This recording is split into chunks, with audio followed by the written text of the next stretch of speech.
Appreciate you guys taking the time. Fired up to get our first conference win, be 1-0 in conference play. Obviously, tons of respect for SDSU, what they've done, Coach Hoke, and so it's awesome for our guys to get that win. Obviously, disappointed in how we finished defensively in that 2-minute drive. We got to finish way better, but our guys battled. There's a lot of stuff we need to clean up, a lot of things we can grow in from that. Obviously,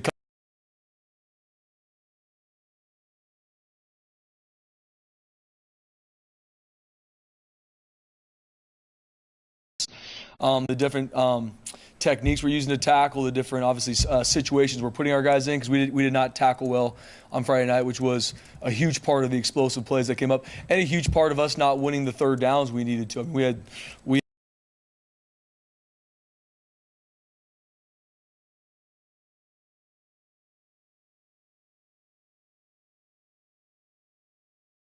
those are money downs for us. We got to be better, and I got to make sure our guys are in better spots. But proud of how our guys battled. Those are some things that we got to clean up going forward. 4 weeks into the season, and the pass defense still continues to be a struggle for you guys. Andy was mentioning, great quarterback you guys are facing. So what's kind of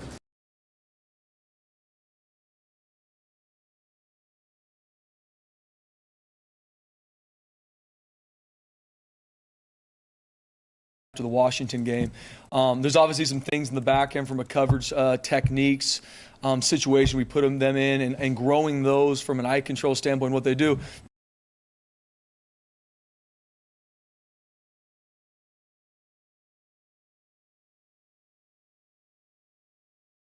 In regards to eliminating these explosive plays in the pass game, because that's really where it's been hitting us. So we're looking at holistically in regards to play calls, to techniques, to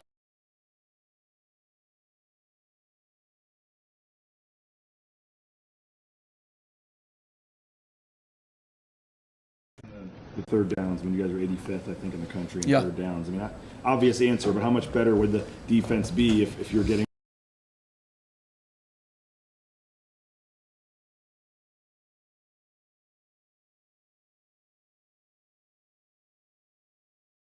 work your tail off to get third down? You have to win those third downs, regardless, especially if you get an offense in third and long. I mean, that's favorable to the defense. You have to win those at a high level. And to be elite on defense, you got to win at least 70% of third downs you're in. Obviously, we're not doing that right now. Once again, start with me in regards to situational awareness, play calls, and then in those moments, our guys executing it, making a tackle, playing their techniques. So we have to have huge improvement there, huge improvement. How much of the third downs, though, was the tackling, or how much of it was the scheme and just San Diego State getting? I mean, it was a mix of both, guys. I mean, there was a lot encompassing when you give up the third and longs that we did. Once again, I take full responsibility for it, because obviously our guys didn't execute when they needed to, which 100% falls on me, because we got a great group of guys. And I know I'm probably sound like I'm beating a dead horse when I come in here every Monday, but this group of guys, went going through this stuff with them yesterday, walking through it, the stuff we need to clean up and fix, because we know great offenses, we're going to see the same stuff. The stuff that we've struggled with in mixed downs, first and second down, or on third down, we're going to see it again. And so us making sure that we get this fixed, we know how we're supposed to play these techniques in these situations. And then obviously finding time to make sure we're consistently repping how we tackle across all levels. There was also multiple sacks we missed in regards to tackling. So it's holistic. I obviously take full responsibility making sure they're in better positions in these third downs. And then it's up to our guys having the confidence from practice to go execute it on the biggest moment in games. This isn't the only building. You guys are not the only team that's saying we got to tackle better. It's like an epidemic in football right now. It feels like, are you guys not allowed to do some of the drills maybe they were doing here 20 years ago, or you choose not to because you don't want to get guys hurt? Like, what is it in terms of practice where you guys aren't able to maybe tackle the way you want to in the games? Yeah, I mean, it's always a mix between, obviously, the safety of the players first and foremost. But I think, the drills we do, we've been doing it's one of those things you always look at as a coach, because there's games this year maybe we tackled really well, and obviously on Friday night we did not. We did very similar drills. It's not like, we're trying to reinvent the wheel every week. And similar stuff to what we did last year. Obviously some things from professional development to see like, hey, what are some drills or some situations we can put our guys in so that they can grow in these tackling angles, if it's from leverage, whatever it might be. But I just think it's just like anything where you have to practice it the way you're going to play it in the game, right? And so does that mean that you're going to be able to take somebody to the ground a ton in practice? No, you're not. You're not going to be able to stay healthy that way. Not only the tackler himself, but even the ball carriers. That's where guys can get banged up in practice. So you got to be smart to keep your guys healthy. But you can still get a lot of really good work in practice without having to take guys to the ground from the body position. A lot of it for our guys on Friday night was just our body position as we got to make the tackle. We were high, we were out of position, so we're getting cut back on. And then our leverage in pursuit was off, so we'd have 2 or 3 guys overrunning the play, and then we're getting cut back on. So a play that could have, hopefully was maybe a negative play for them, turns into +10, +12, and in a lot of situations it was a first down. And so those are the things. So it's not only the tackle itself, it's also the leverage and the pursuit, because our guys are hungry. They're playing hard. They're pursuing. Now it's making sure we're pursuing with the right leverage. I'm an outside-in player, an inside-out player, and them working together. So I know that's kind of a long-winded answer, but we are able to get the work in we need to be able to practice the right way during games. Now it's just the right drills we're doing, and then especially when we're in practice, from scout team periods to service periods, making sure our guys, if we're not taking guys to the ground, the body position you are getting to on that ball carrier needs to be the exact same body position you're going to have in a game. So then you can actually make that tackle. You have the confidence then to make that tackle when you need to. That stud position for you guys, Kamale Correa and guys from the past that, Curtis Weaver set this expectation that you got to go out and get double-digit sacks. What you're asking Dimitri Washington to do now, he's setting edges the other day. He's playing physical. What do you think of the way Dimitri's playing right now? I think Dimitri's playing really well. I really do. I think he had one of his better games on Friday night. Was awesome to see him get a sack. I think he played one of the better games he's played the week before too. So he's really put 2 really good games together. And just like anything, a lot of it depends on, obviously, from a play call situation, but also what we're getting, too. Against San Diego State, there's a lot of max protections. There's a lot of different ways that they're able to seal these edges. And so it's not always going to be a situation where an edge player can go out there and create the disruption that they might, depending on the offense you see. But Dimitri's doing a great job, man. It's awesome to see a guy that's been here, for 6 years, has been injured consistently, starting to play at a very high level. He's always had it in him. He's just been banged up and had to get back. And you talk about a guy that's tirelessly working when no one's watching just to get himself right, and he's playing at a high level now. And excited for him to continue to grow his craft as the year goes on, because he has potential to be really, really good for us, even continuing to grow through the season. How tough is DJ Schramm? Oh, man. You guys don't want to get me teared up right now, because he's one of the toughest human beings I've ever met in my life, man. And seeing him not only get banged up in the UCF game, not able to play the North Dakota game, working himself to get healthy, and then getting banged up again in the San Diego State game. You talk about a guy that would do anything for this place. I would trust him with my life. I know every guy in this room would do the same. And so, like I said, I'd spend 2 hours in here talking about how tough DJ is and how much I trust him and how much he means to this place. 3 weeks, Marco's gone from, I think, 3 career tackles to now being your leading tackler. Just what has he done to put himself in position to be kind of the focal point of your defense? Yeah. Without even missing a beat, I give DJ Schramm a lot of credit as well. You talk about a guy that even last year, as DJ was playing at a high level, Marco was working into that. Then Marco tore his ACL against New Mexico. But the habits Marco has, very similar to DJ in regards to how he preps, how he handles the meeting room, how he's in the training room. You look at Marco's notes, it's like something out of like a Rain Man. It's just everything's color coordinated. He goes through it. It matters to him. He puts a ton of prep in, and he did the exact same when he was injured.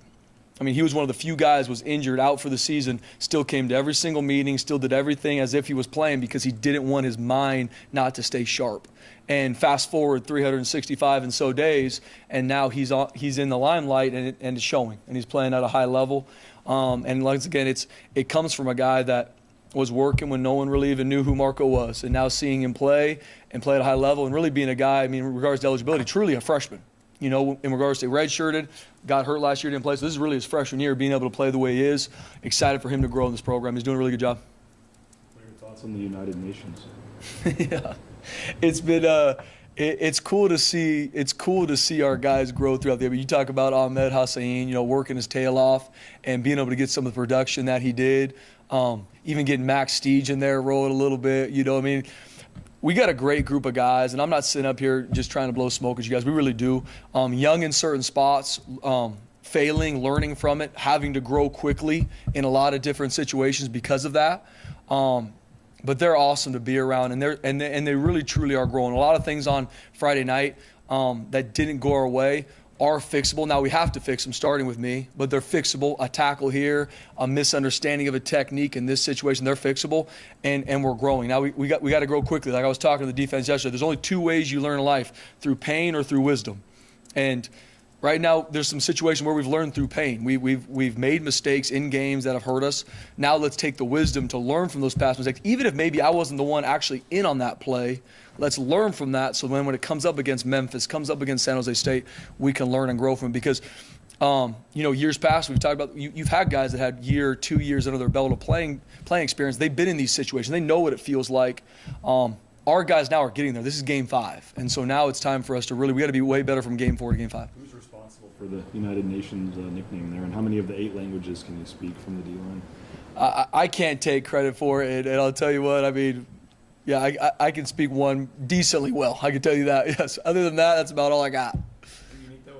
The group with so many guys, different backstories and where they're from along the D-line. It's awesome. I mean, you talk about, I mean, that's one of the many reasons why I love this game. I mean, you talk about, I mean, just using Ahmed, a guy from Egypt that came to the States as a junior, didn't speak a lick of English, and is at Boise State, had no idea what or where Boise State was prior to signing outside of videos, came on campus, I mean, saw the blue field and was like, what in the world, what's going on here? Like, from a Max Steege, who first time to Boise, Idaho, was on his official visit. You know, you look at these guys like, when's the situation that maybe I would have met a Max Steege or an Ahmed Hassain if I wasn't coaching football or wasn't a part of this brother? I probably never would have. Just because of happenstance or whatnot, probably never even have met them. And they're phenomenal young men that God has such a great plan for their life, and seeing it come together, like, that's football. And that's the beautiful part about this game. You got 110 guys that are from Texas, California, Hawaii, Germany, Egypt, and they come together as brothers. And you look at the guys as they hang out. I mean, Ahmed Hassain, I think Marco and Mason are roommates, and seeing them hang out and be friends, like that is created through this beautiful game of football, because you create these friendships that doesn't matter where you're from, what language you speak, what color your skin is. We're all brothers. We're in this room. We're a part of this family together, and that's the beautiful part about this game. With Ahmed last week, and you saying like how badly he needed some production to validate the work that he's putting in practice that happened against North Dakota. For a guy like Jaden Virgin, what is his ceiling, and for him to be a little productive, with his family and friends for that matter last Saturday and Friday, what will that do for him? What is his ceiling?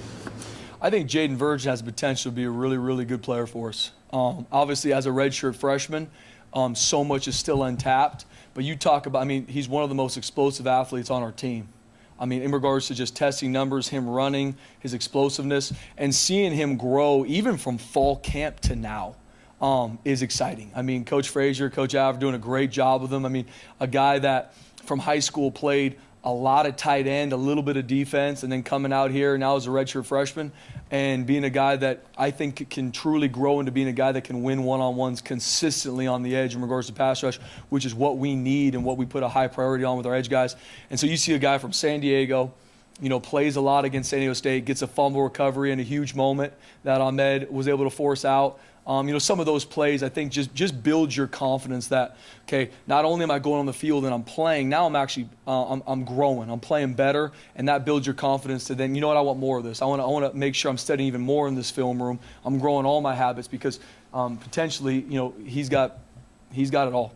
What did you see from Jaden on that fumble recovery? I mean, it looked like, you know, from watching the replay, kind of, no matter which way the lineman was trying to turn him, he just always kept his head on the quarterback, always kept his eyes on the quarterback. You know, just what do you like about that intensity that he has? No, that's all. I mean, that's something that at the end of the day, when you talk about defense, you got to create takeaways. And especially when you find a way to get the ball on the ground, we got to get it. I mean, we talk about that all the time. That's a huge emphasis for us. We rep drills of it. But in that moment, it was a guy, Jaden Virgin, wanting that ball more than anybody on that field, and he got it. No matter who was jumping on him, who was piling on, that thing was swirling around.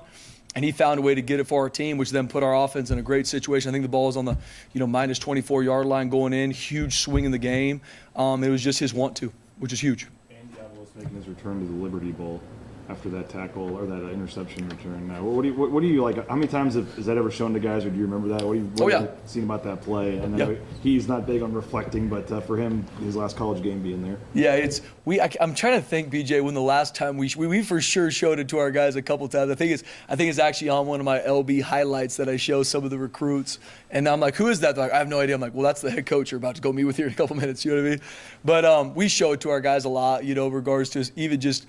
Coach Collins, who coached Coach Avalos, the defensive coordinator, he'll show it. But I think it's exciting to be able to go back there, and I'm sure that video will pop out here, one of these team meetings or defensive meetings as the week goes. Anything else? Ashton Genty, luckily you don't have to try to stop him. Jeez. Well, what's your take on this, Spence, what he's doing? I mean, guys, when I'm sitting in that box watching what he does, I mean, it is awesome. I'll tell you what, being on the other side of it, having to defend him and even going through fall camp and spring ball going against him, I'm not going to speak to where he ranks or where he is nationally and what that. I think some of the stats speak for themselves. But you talk about a young man that, does a lot for this football program. And if I'm a defensive coordinator going against Ashton Genty in that offense, that's going to be a lot. Because at the end of the day, you look at a guy that not only could catch the ball in the backfield very well, and I know Coach Hammond's going to hit this, the screen game's lethal because of obviously what TG can do as well, but a guy that even when stuff goes wrong, okay, there's unblocked guys. We didn't block the linebackers. He still makes ways to create plays and big-time plays. We're not talking just an extra 2-3 yards. That thing might go an extra 30 just because his want to and who he is as a football player. That's a difference maker. Because you don't have an answer for that. Okay, you put a guy in the right spot to make a tackle, but can he actually make it? It's proven that that's not as consistent as you want it to as a defensive coach. Anything else? Is it with DJ during the North Dakota game, he's communicating with your defense? I mean, for a player to do that, it just feels like he actually has real an impact or value when he does that. No doubt. I mean, DJ, like I said, guys, you don't want to get me teared up on a Monday afternoon, man, but you talk about a guy that the respect his teammates have for him, not because DJ has made these tackles or even because he's been voted a captain, is because a lot of these guys have seen him work over the years. They've seen him. So they don't need to listen to DJ and his words. They've seen him work. So when he tells them things or he tells them checks or he tells them what it takes to play this game, they've already seen him do it. And so a guy that is a huge leader of our defense and a huge leader of our team, when he's hurt and he's banged up and can't play, when he tells a player, hey, think about this or do this, or even in that game I got him on the phone and said, hey, talk to the backers about this, they're listening to him. And not even just the linebackers, the secondary will, the D-line, because they know he knows exactly what he's talking about. One, because he's played a lot of football. Two, because he's put more time than anybody in studying this thing too. And so that creates that confidence within your teammates. So when he says something, they believe him, and they trust him with it. All right. Thank you. Thanks, guys. Have a great week, guys.